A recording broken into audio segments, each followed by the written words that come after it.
Figure of speech, पहली figure of speech है simile. Two things और ideas are compared directly by using comparison words.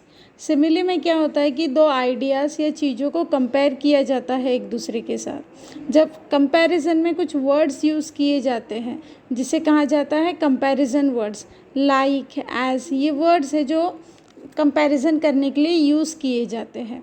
For example, my son Rahul is like a diamond in our family.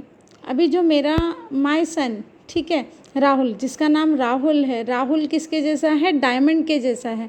इन दोनों में क्या किया जा रहा है? कंपैरिजन किया जा रहा है कि मेरा जो बच्चा है, मेरा जो बेटा है राहुल, वो किसके जैसा है? डायमंड के जैसा है। और यहाँ पे वर्ड क्या यूज़ किया गया है? लाइक। तो जब भी ऐसे होता है कि कोई दो चीज़ों में या आइडियाज़ में कंपैरिजन किया जाएगा और वो कंपैरिजन डायरेक्ट होना चाहिए, जिसमें कंपैरिजन वर्ड्स यूज़ होंगे, उसे क्या कहा जाएगा? सिमिली। नेक्स्ट है उसी का एग्जांपल सिमिली का, my life is like a dream. जो मेरी लाइफ है वो किसके जैसे है? ड्रीम के जैसे। लाइफ और ड्रीम को एक दूसरे से कंपेयर किया गया है और इसमें क्या वर्ड यूज़ किया गया है?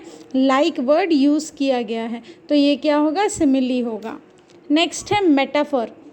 There is an indirect comparison between two things without using comparison words. अभी simile is opposite of metaphor. simile किसका opposite है? metaphor का। simile में हम क्या कर रहे थे? We were using comparison words. comparison words हम use कर रहे थे, लेकिन metaphor में क्या होगा? metaphor में comparison words use नहीं किए जाएंगे। comparison होगा लेकिन indirect comparison होगा जिसमें comparison words use नहीं किए जाएंगे। मेटाफर को इम्प्लाइड सिमिली भी कहा जाता है।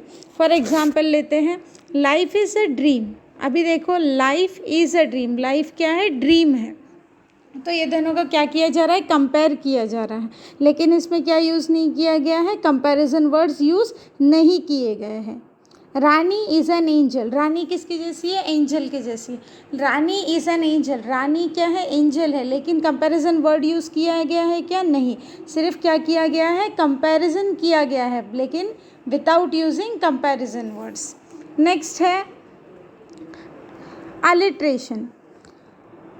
The sound of letters are repeated for the musical effect. Alliteration, the sound of letters are repeated. जो साउंड है लेटर्स के वो किस लिए रिपीट किए जाते हैं? म्यूजिकल इफेक्ट के लिए। म्यूजिकल इफेक्ट आना चाहिए पोएम में, इसके लिए रिपीट किए जाते हैं और उसे क्या कहा जाता है? अलिट्रेशन कहा जाता है। For example, Peter picked a pick of pickled papers.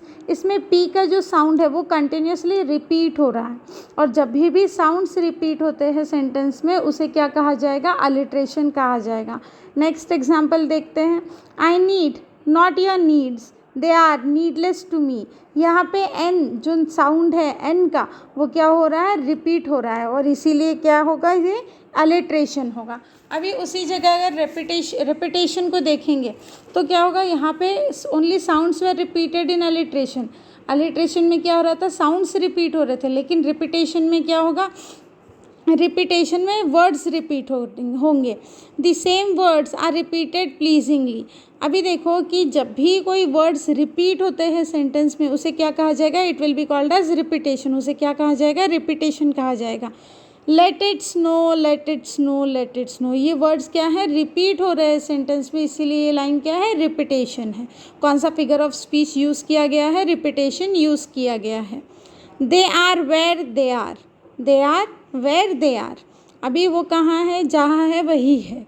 तो यहाँ पे दे आर क्या किया गया है? रिपीट किया गया है, इसीलिए कि इसे क्या कहा जाएगा? रिपीटेशन कहा जाएगा। Next is assonance. The vowels sound are repeated within a word और a sentence for a poetic effect. Assonance क्या है? जब देखिए, याद रखना कि यहाँ पे ए से स्टार्ट हो रहा है असोनेंस, तो यहाँ पे किसका साउंड यूज़ होगा? वो रिपीट किया जाएगा, वोवेल्स का साउंड रिपीट होगा। ए ई आई ओ यू, ये क्या है? वोवेल्स है। और जब भी ए ई आई ओ यू ये वोवेल्स के साउंड रिपीट होते हैं सेंटेंस में, इसमें से कोई भी हो सकता है, ए हो सकता है, ई ए आई हो सकता है, ई हो सकता है, ओ यू हो सकता है, यू हो सकता है। जब भी वोवेल्स का साउंड रिपीट होगा सेंटेंस में उसे क्या कहा जाएगा? वह असोनेंस कहा जाएगा। For example, it made you feel real, refreshed and relieved. अब यहाँ देखो, फील, ई का ई रियल, ई का जो रिपीटेशन, ई क्या है, वोवेल है, और वोवेल का साउंड क्या हो रहा है, रिपीट हो रहा है। The 3 trees in front were a rusty brown।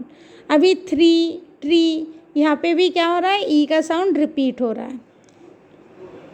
Next है 6th, दैट इज कॉन्सोनेंस। असोनेंस का अपोजिट क्या होगा, कॉन्सोनेंस होगा। The sound of consonant is repeated within a word और a sentence for a poetic effect. जब भी consonant का sound repeat होगा सेंटेंस में, उसे क्या जाएगा, क्या कहा जाएगा, कॉन्सोनेंस कहा जाएगा। For example, the snake is back in my backpack.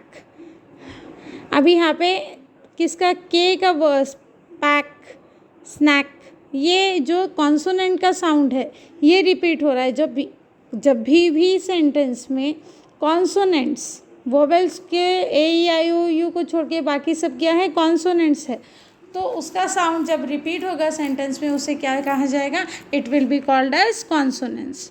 Next is climax. The ideas are arranged in ascending order of their importance. Climax क्या होगा, जब भी कोई चीज़ होगी, आइडियाज़ होंगे, उसको असेंडिंग ऑर्डर में ऑफ इम्पोर्टेंस की जैसे अरेंज किया जाएगा, जैसे कि 1 2 3 4 ये असेंडिंग ऑर्डर है, उसी तरीके से आइडियाज़ को भी असेंडिंग ऑर्डर ऑफ इम्पोर्टेंस से लिखा जाएगा, अरेंज किया जाएगा। अभी देखो, he lost his cell phone, car and family. अभी देखो, सेल फोन ठीक है, छोटी सी चीज़ है, कार, फिर फैमिली, मीन्स छोटे से बड़ा हो रहा है, फिर मीन्स असेंडिंग ऑर्डर, छोटी चीज़ों से लेके बड़ी चीज़ों की तरफ जा रहे हैं। Family is a big loss, है ना। तो सेल फोन, उसका पहले सेल फोन घूम गया, फिर कार घूम गई, और फिर उसके बाद उसकी फैमिली भी, means he lost his family, हो सकता है कुछ हुआ होगा।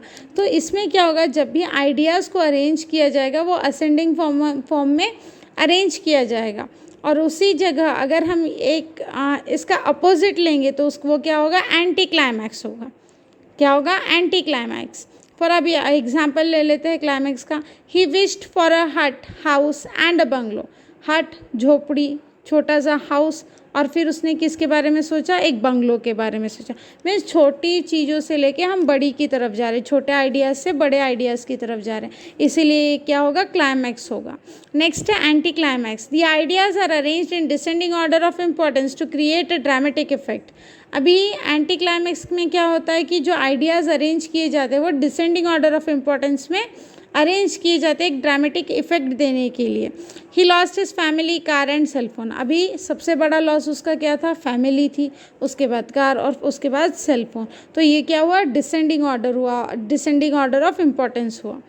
He wished a bungalow, house और हट। बंगलो में जाने के बाद कोई हट के बारे में क्यों सोचेगा, तो वो है कि पहले क्या किया जाएगा, क्लाइमैक्स में असेंडिंग ऑर्डर यूज़ होगा और एंटी क्लाइमैक्स में descending order of importance use होगा। Next is personification. Inanimate objects और things are given human qualities. Personification में क्या होता है कि जो ऑब्जेक्ट्स होते हैं या थिंग्स होते हैं उसे ह्यूमन क्वालिटीज़ की तरह जैसे बताया जाता है, या तो नॉन लिविंग थिंग्स होते हैं जैसे कि वो उनमें लिविंग क्वालिटीज़ है, लिविंग बींग्स की क्वालिटीज़ है, ऐसे दिखाई जाती हैं। अभी पर्सोनिफिकेशन में अगर देखोगे example, the stars are dancing. Stars are not a living thing, yes, stars क्या है, लिविंग थिंग नहीं है, लेकिन स्टार्स क्या कर रहे हैं, डांसिंग कर रहे हैं, दे आर डांसिंग। तो डेफिनेटली स्टार्स तो डांस कर नहीं सकते, तो यहाँ पे स्टार्स में को ऐसे दिखाया गया है कि उसमें ह्यूमन क्वालिटी है। ह्यूमन क्वालिटी कौन सी, डांसिंग की, इसीलिए वो क्या होगा, पर्सोनिफिकेशन होगा। तो जब भी किसी ऑब्जेक्ट या थिंग को ऐसे दिखाया जाएगा कि उसमें जैसे कि ह्यूमन क्वालिटी है, उसे क्या कहा जाएगा, that will be called as personification. Next is example, the angry sky rode at us. अभी angry, it is a human quality, कि इंसान को गुस्सा आता है, डेफिनेटली स्काई को तो गुस्सा आएगा नहीं, तो वहाँ पे क्या दिखाया है कि स्काई को गुस्सा आ रहा है, एक चीज़ हुई। The angry sky roared at us. Roar करना, ROAR, roar. Lion sound is called as roar, yes. तो यहाँ पे भी क्या किया गया है, angry as well as roar, ये दोनों क्या किसकी क्वालिटीज़ है, लिविंग बीइंग की क्वालिटी है, जो किससे रिलेट कर रही है, स्काई से रिलेट कर रही है। स्काई ऐसे एंग्री हो रहा है या तो रोर कर रहा है, ऐसे दिखाया गया, इसीलिए इसे क्या कहा गया है, पर्सोनिफिकेशन कहा गया है। हाइपरबोल, अभी इसे डायरेक्टली एक बोल सकते हैं कि बढ़ा चढ़ा कर बताना। हाइपरबोल, द आइडिया और आइडियाज़ आर एक्सग्रेटेड, मीन्स किसी भी चीज़ को जैसी है उससे बढ़ा चढ़ा के जब हम बताते हैं तो उसे क्या कहा जाता है, हाइपरबोल कहा जाता है। For example, I am so hungry I could eat a horse. I am so hungry I could eat a horse, means मुझे इतनी भूख लगी है कि मैं हॉर्स को भी खा लूँगा। ऐसे होता है क्या, पॉसिबल नहीं है। तो जब भी चीज़ों को चढ़ा, जो जैसी है उससे कहीं ज़्यादा चढ़ा बढ़ा कर बताया जाएगा तो उसमें क्या कहा जाएगा, that will be called as hyperbole. Inversion, the correct grammatical order of a subject, verb and object is not followed in a sentence. Inversion का मतलब क्या है कि जब भी एक सेंटेंस ग्रामेटिकली करेक्ट सेंटेंस को उल्टा फुल्टा करके बताया जाता है या लिखा जाता है तो उसे क्या कहा जाएगा, इन्वर्शन कहा जाएगा। अभी देखो, टेंडर इज़ द नाइट, ये क्या है, पोएटिक इफेक्ट देने के लिए पोएम में ऐसे लाइंस यूज़ किए जाते हैं, इस तरीके से लिखा जाता है। लेकिन देखो यहाँ पे tender is the night, tender is the night को किस तरीके से लिखा जाता है, द नाइट इज़ टेंडर, ये है करेक्ट सेंटेंस। लेकिन पोएटिक इफेक्ट देने के लिए हम क्या करते हैं, टेंडर इज़ द नाइट ऐसे बोलते हैं, इसीलिए क्या होगा, इन्वर्शन होगा। एंटीथेसिस, ऑपोजिट आइडियाज़ और words are placed in the same sentence. जब भी कोई ऑपोजिट आइडियाज़ या वर्ड्स एक ही सेंटेंस में यूज़ किए जाते हैं, सेम सेंटेंस में यूज़ किए जाते हैं, उसे क्या कहा जाएगा, it is called as antithesis. जब भी कोई अपोजिट वर्ड्स या आइडियाज़ को एक ही सेंटेंस में यूज़ किया जाता है उसे क्या कहा जाएगा, एंटीथेसिस। अभी देखो, man proposes and God disposes. Proposes, opposite is disposes. Next is less is more. Less is opposite of more and more is opposite of less. तो जब भी अपोजिट आइडियाज़ या वर्ड्स एक ही सेंटेंस में आते हैं उसे क्या कहा जाएगा, that will be called as antithesis. अगर अच्छा लगे तो लाइक और सब्सक्राइब ज़रूर कीजिएगा। Thank you and have a nice day.